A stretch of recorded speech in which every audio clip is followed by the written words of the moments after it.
ইতিমধ্যে আমাৰ অসমৰ 5খন বিধানসভাৰ নিৰ্বাচন সমাপন হৈ গ'ল যোৱা 13 নৱেম্বৰ তাৰিখে আৰু দেশৰ অন্যতম কেন্দ্ৰবিন্দু আমাৰ অৰ্থনীতিৰ ৰাজধানী মহাৰাষ্ট্ৰ মুম্বাই মহাৰাষ্ট্ৰৰ নিৰ্বাচন চলি আছে 20 তাৰিখে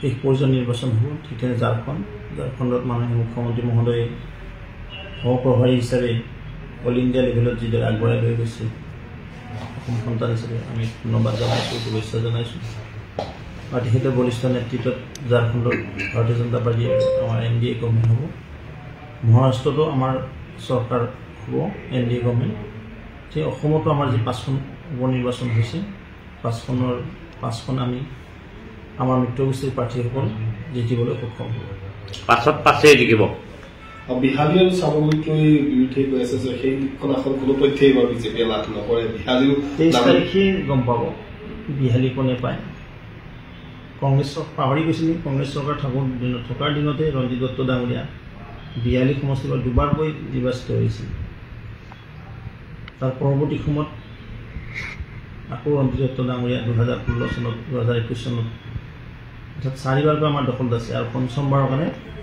ভাৰতীয় জনতা পাৰ্টীৰ নেতৃত্বত দিগন্ত খাটোৱাৰ ডাঙৰীয়াই বিহালী সমষ্টি দখল কৰিব চামগুৰি কেলকুলেশ্যনটো আপোনালোকে কেনেধৰণে কৈছে তাত যদি টোটেল 1,44,000 ভোট হৈছে তাত হিন্দু ভোট পোল হৈছে প্ৰায় 50,000 কোটি 55,000 বাকী মাইনৰিটি ভোট পোল হৈছে আপোনাৰ 89,000 89,000ৰ 8-9,000 ভোট ওলট পালট হৈছে বাকী 30,000 ভোটৰ এটা ব্যৱধান আছে আৰু আমাৰ বিশ্বাস আছে আমি 18 পৰা 20,000 মাইনৰিটি ভোট পাম আমাৰ প্ৰাৰ্থীগৰাকী 5,000 ওপৰ মাৰ্জিনত নিৰ্বাচিত হ'বলৈ সক্ষম হ'ব মাইনৰিটি মানুহে ভোট দিব বিজেপি যিটো চামগুৰিৰ ক্ষেত্ৰত দেখা যায় এইটো মানে ৰকিবুল হুছেইন ডাঙৰীয়াৰ এণ্টি ইনফ্লুৱেঞ্চ তেওঁ বেয়া পাই ভোট মাৰিছে তেওঁ যি পৰিয়ালবাদ ককা পুতেক নাতিয়েক তাৰ পৰা ওলাই অহাৰ কাৰণে চামগুৰিবাসীয়ে মিলি ভাৰতীয় জনতা পাৰ্টীৰ সপক্ষে আমাৰ প্ৰাৰ্থী দিব্যৰঞ্জন শৰ্মাদাঙে ভোটদান কৰিছে আৰু তানজিল আৰু দিব্যৰঞ্জন শৰ্মাৰ মাজত মানে প্ৰাৰ্থী দুগৰাকীৰ মাজতো তুলনা কৰি ক'ৰবাত ভোট পাইছে নেকি তেনেকুৱাও আছে তেওঁ প্ৰাৰ্থীগৰাকী ইমেচিয়ৰ আছে তাত পলিটিকেলি তেওঁ এতিয়া ইমেচিয়ৰ হোৱা নাই আগবঢ়াই দিব পাৰিম বেলেগ কথা লগতে দিব্যৰঞ্জন শৰ্মা ডাঙৰীয়া এটা সেই অঞ্চলত ভাল আধিপত্য আছে উঠি অহা প্ৰজন্মৰ যুৱক এজন তেওঁ বিশেষ সামাজিক ব্যক্তি দলতো বহুদিন মিলি সেৱা দিছে তানজিল হুছেইন কি পছত আছিলে মই নাজানো দলৰ তেওঁলোকৰ কংগ্ৰেছ দলত কিন্তু দিব্যৰঞ্জন শৰ্মা ডাঙৰীয়া আমাৰ দলৰ ৰাজ্যিক সাধাৰণ সম্পাদক আগতে ৰাজ্যিক যুৱ মৰ্চাৰ সভাপতি আছিল তেওঁ এটা ভাল নেতৃত্ব আছে বলিষ্ঠ নেতৃত্ব আছে নিশ্চিতভাৱে এই নেতৃত্বটোক চাই চামগুৰিবাসীয়ে তেওঁক প্ৰদান কৰিছে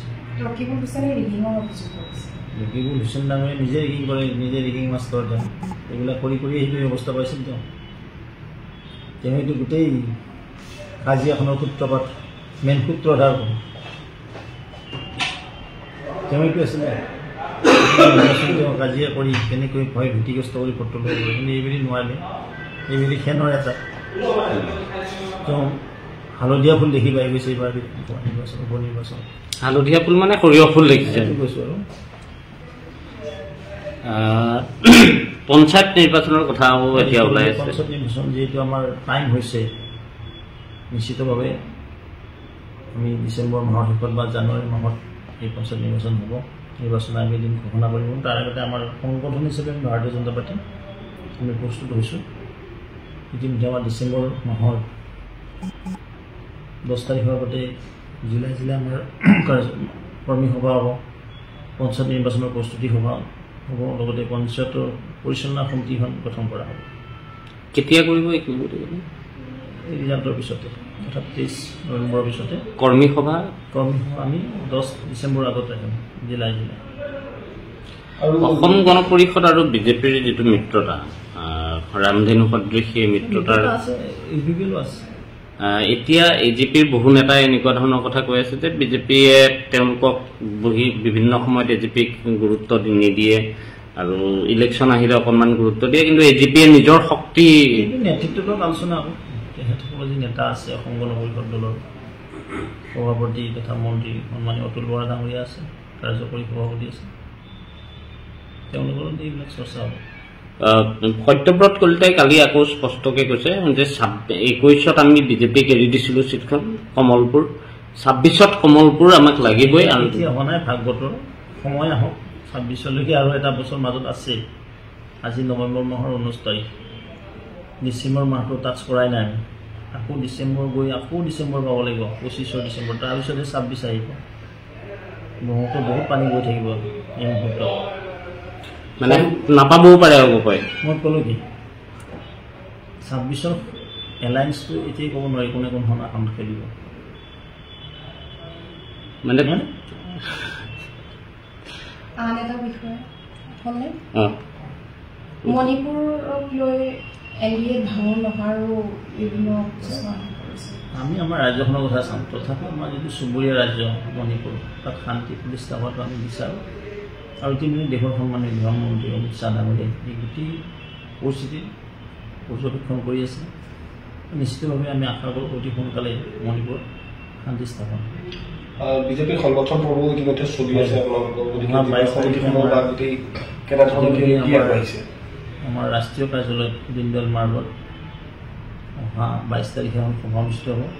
পৰৱৰ্তী সময়ত আমাৰ ৰাজ্যতো হ'ব। আমি যিটো থাৰ্ড ফেজ চলি আছে এতিয়া, প্ৰথম পৰ্যায় আছিলে আমাৰ প্ৰাথমিক সদস্য, দ্বিতীয়ত আছিলে সক্ৰিয় সদস্য, তৃতীয় হ'ল বুথ গঠন। ইতিমধ্যে যোৱা 11 তাৰিখৰ পৰা নেক্সট ফেজ আৰু 15 পৰা 29 নৱেম্বৰলৈকে আমি বুথ গঠন কৰিম। পৰৱৰ্তী সময়ত আমাৰ মণ্ডল সমিতি গঠন হ'ব।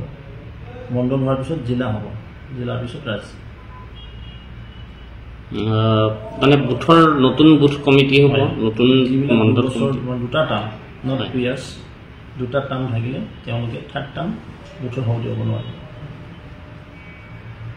জিলাও তেনেধৰণে হেৰি কৰিব। জিলাও তেনেকুৱা যিসকল 2 বছৰ থাকিলে, দুটা টাৰ্ম থাকিলে, 2 বছৰ নহয়, দুটা টাৰ্ম যিসকলে থাকিলে, অৰ্থাৎ 6 বছৰ বা 5 বছৰ অতিক্ৰম কৰি গ'ল, সেই সংশ্লিষ্ট জিলাসকলৰ জিলা সভাপতিসকলক নিশ্চিতভাৱে পৰিৱৰ্তন অনা হ'ব।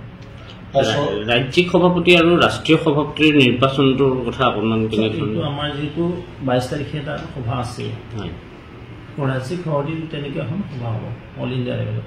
তাতহে আমাৰ নীতি নিৰ্ধাৰণ তৈয়াৰ কৰা হয়। ৰাজ্যত চৰ্চা চলি আছে যে সভাপতি ভৱেশ কলিতাই সভাপতি পদ এৰি মন্ত্ৰীসভাত স্থান লাভ কৰিব। এইবিলাক কোনো চৰ্চা হোৱা নাই, আমাৰ লগত হোৱা নাই।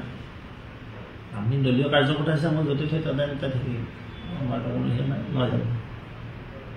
মন্ত্ৰীসভা সম্প্ৰসাৰণ হোৱাৰ সম্ভাৱনা সম্পূৰ্ণ এক্টিয়াৰ হ'ল মাননীয় মুখ্যমন্ত্ৰী মহোদয়।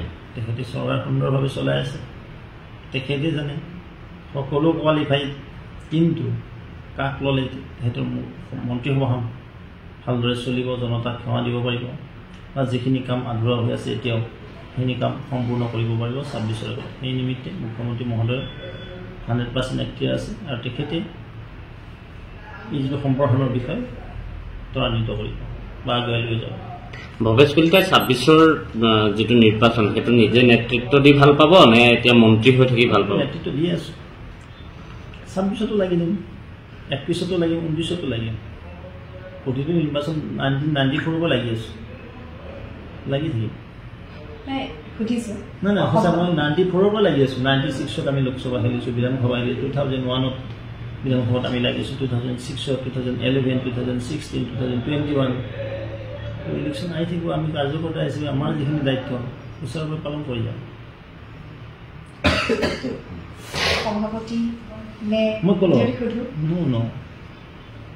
সেইটো মোৰ নিজৰ কথা নহয়, মোৰ নেতৃত্বই যি পাম, এইবোৰ খুজি লোৱা বস্তুও নহয়, বিচৰাও নহয়।